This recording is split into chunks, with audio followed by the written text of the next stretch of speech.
Le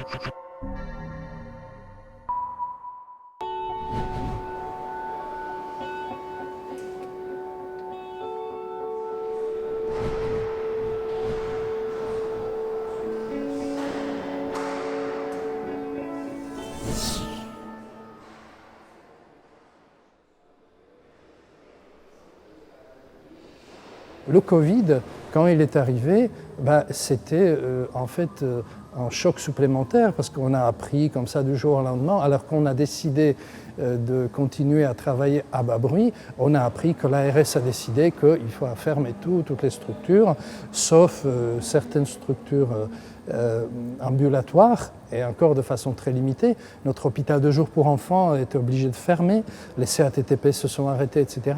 Tout ça au début pour des raisons qu'on partageait un peu, parce qu'on ne savait pas ce que cette pandémie ou cette épidémie à l'époque va apporter. Mais très vite, on s'est rendu compte qu'on a des moyens de continuer, et surtout que les enfants qu'on lâche en fermant les structures, ils sont à la maison, ils souffrent, ils régressent, et les parents sont débordés. Enfin, il n'était pas possible de continuer comme ça. Donc on a mis en place certaines réactions qui étaient, je ne sais pas si la direction ou notre chefferie de service, ils vont entendre ce que je dis, de leur dire qu'on a continué à travailler dans les CMP qui étaient fermés, mais on continue à travailler sans le dire. Donc on était au début en cité à faire de la téléconsultation, ce qui est devenu, avec les patients qui étaient le mien, un désastre pour certains.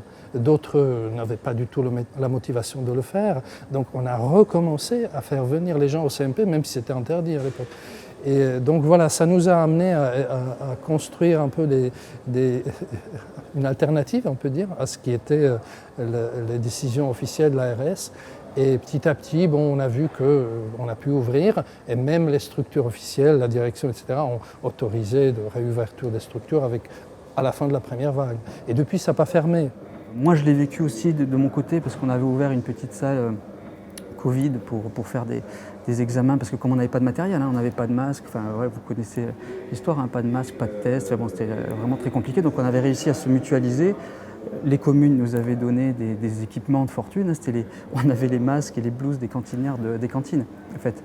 Et on avait fait une petite salle pour examiner les gens, parce que le message à l'époque, je ne sais pas si vous vous rappelez, au début de mars 2020, c'était « n'allez plus chez votre médecin ».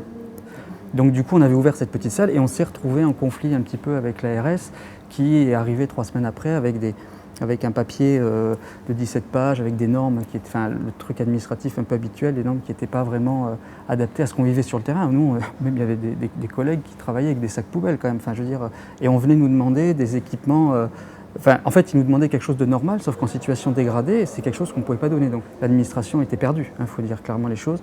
Donc ils se sont mis un peu en retrait et ils ont laissé faire en fait les soignants qui sont dans la plupart des cas auto-organisés, les services, et l'administration suivait. Ce qui était très étonnant, c'est que d'habitude, quand on connaît un peu les conflits à l'hôpital, il y a toujours un conflit avec l'administration pour les financements, ouvrir des lits. Et là, tous semblaient on a besoin d'ouvrir tant de lits pour le Covid, ok. Je me suis rendu compte qu'on avait des problématiques très proches en fait, où nous finalement on s'était auto-organisés. À l'hôpital c'était un peu pareil, c'était aussi tous un peu auto-organisés. Et donc on a écrit cette tribune pour essayer de faire prendre conscience aux acteurs de terrain qu'en fait il y avait un truc qui s'était passé là, que tout d'un coup l'administration avait lâché et que c'était vers ça qu'il fallait tendre politiquement, qu'il fallait appeler à changer de gouvernance à l'hôpital, que dès qu'on laissait les soignants faire en fait ça se passait quand même beaucoup mieux. Et puis il ne faut pas être dupe, c'est aussi parce que la contrainte budgétaire avait été levée. Alors la Covid-19, elle a eu, on va dire, ça a été très tragique pour nous au niveau de l'hôpital, parce que on a perdu énormément de patients. Par contre, il y a quelque chose qui a été très chouette, c'est-à-dire que les administratifs, en tout cas la gouvernance qu'on a actuellement, qui est gérée par des gens qui n'ont jamais mis les pieds à côté d'un patient, donc qui ne connaissent rien aux soins, ne serait-ce que juste l'utopicité du nom. Là, le fait que ce soit des soignants qui se débrouillent, qui organisent leur temps de travail, qui organisent leurs services, qui mettent justement en fait, les bons moyens pour le patient, et en fait, ça a prouvé que l'hôpital pouvait très bien fonctionner avec une gouvernance de soignants. Alors qu'aujourd'hui, nous avons exclusivement des gens qui ont Bac +5, +6, mais qui ne gèrent pas en fait, de l'humain. Ils gèrent un chiffre comme ils géreraient une société charale. Ils remontent du terrain que si, contre le moment fort de l'épidémie du Covid, on a pu sauver des gens, c'est parce que les soignants ont, passez-moi l'expression, envoyé balader la bureaucratie en leur disant « Allez maintenant, allez jouer hein, et vous nous laissez travailler ». Et la bureaucratie était tellement démunie qu'elle a dit « Oui, oui, allez-y, allez-y ». Moi, j'ai des copains à l'hôpital qui disent que c'était invraisemblable. On leur disait « On ne veut plus vous voir, hein, mais par contre, il nous faut 3 respirateurs, 5 bouteilles d'oxygène et vous nous libérez de telle salle parce qu'on va installer des lits ». Et il disait quand? Il disait demain matin. Il dit on arrivait le lendemain matin, on l'avait. Alors qu'avant on demandait ça, 6 mois plus tard, on n'avait aucune nouvelle. Bon, c'est comme ça qu'on a soigné contre le Covid. Bon, donc il faut rétablir ce pouvoir des soignants. Ça c'est fondamental. Il faut qu'on comprenne que la santé n'est pas une affaire technique, c'est pas une affaire de toujours plus de machines, toujours plus d'équipements, enfin, c'est principalement une affaire de prise en main de leur santé par les individus et par les collectivités elles-mêmes. C'est ce que nous enseignent des décennies d'expérience en matière de ce qu'on appelle la santé communautaire. Les enjeux de la santé, ils exigent de la coopération. Et mon expérience que j'ai eue aux hôpitaux de Saint-Denis, elle a été toute dans la coopération. J'ai vécu l'époque du sida, l'époque de la réduction des risques en matière de toxicomanie, et j'ai vécu la paupérisation de ces habitants de la Seine-Saint-Denis. Et donc, la réponse qu'on a pu apporter, ça a été de se mettre ensemble, de se rencontrer avec les médecins de ville, de se rencontrer avec les institutions de la ville, avec les centres de santé, entre les services hospitaliers et les urgences, pour répondre à ces besoins, pour savoir comment dans nos projets, nous, hospitaliers, on pouvait intégrer leurs besoins, comment on pouvait faire remonter au niveau régional et pouvoir obtenir des moyens pour inventer une autre manière de soigner. Répondre à leurs attentes pour savoir les exprimer, puisqu'on dit aujourd'hui beaucoup, ce sont des invisibles. Il faut qu'ils prennent la parole. Il faut qu'ils prennent la parole et ça se fait sur le terrain. Ça peut se faire dans des luttes, ça peut se faire aussi autour de centres de santé. C'est ce qu'on appelle la médecine communautaire, ce qu'on appelle le aller vers, qu'on n'a pas le soin d'un côté, le social de l'autre, l'alimentation d'un autre encore, ou le logement, ou la pollution. Non, tout ça, c'est des composants de notre santé.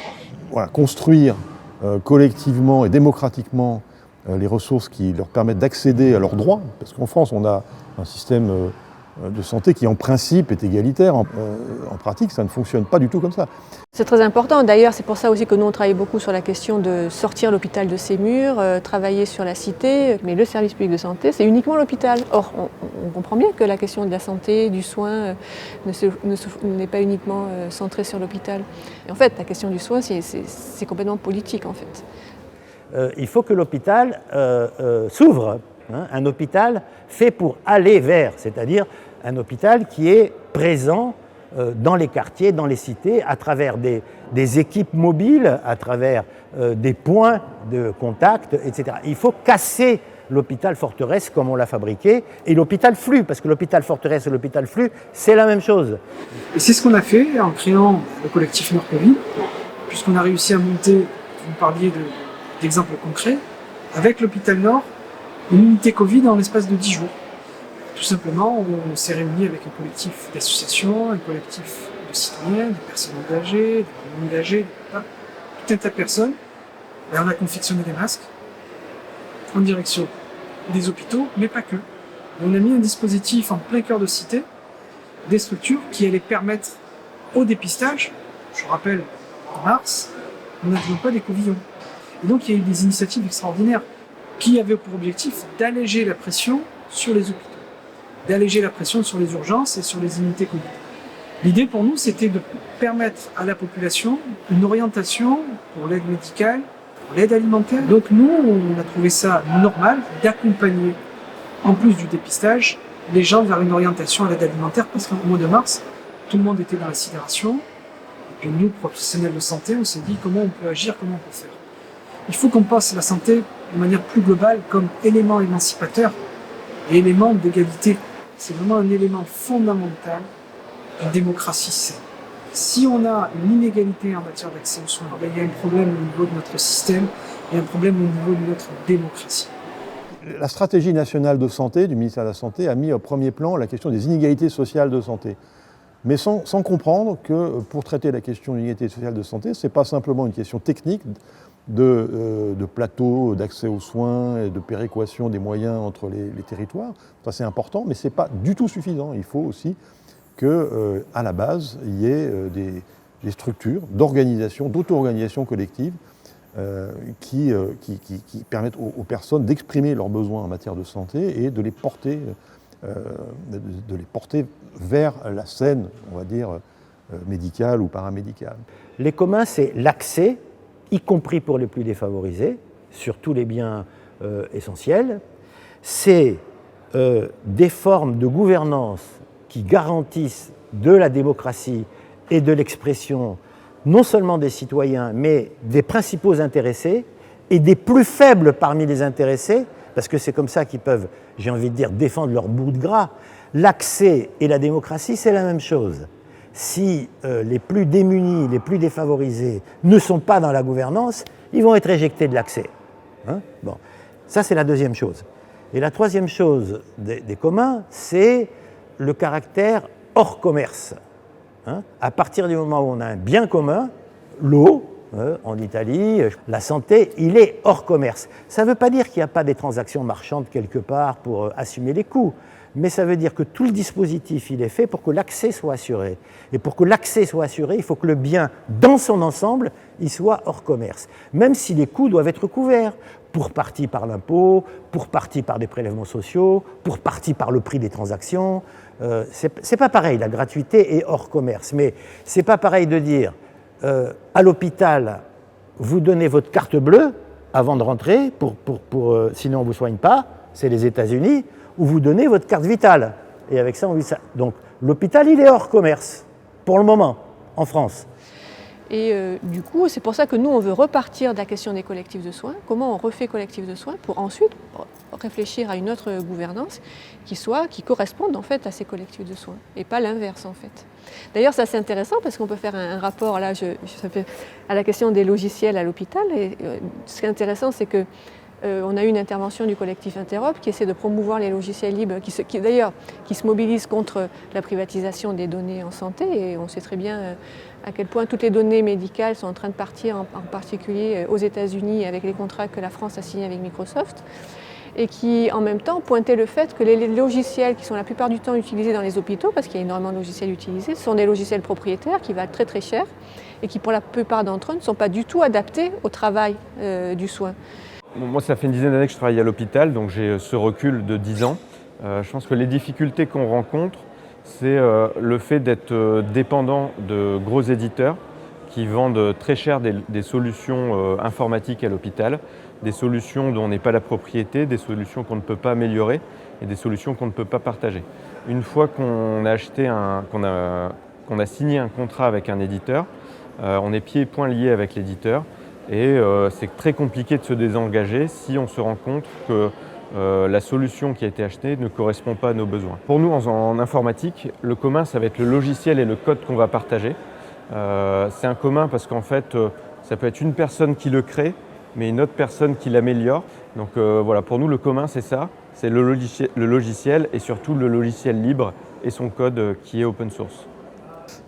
C'est aussi important parce que nous, dans l'hôpital, on est proche des utilisateurs, qu'on connaît leurs besoins, qu'on connaît leur façon de travailler et que c'est plus facile pour nous d'améliorer le logiciel et le code que des entreprises privées qui sont très loin de l'hôpital et qui ne partagent pas les mêmes intérêts. C'est ça un commun. C'est ça un commun.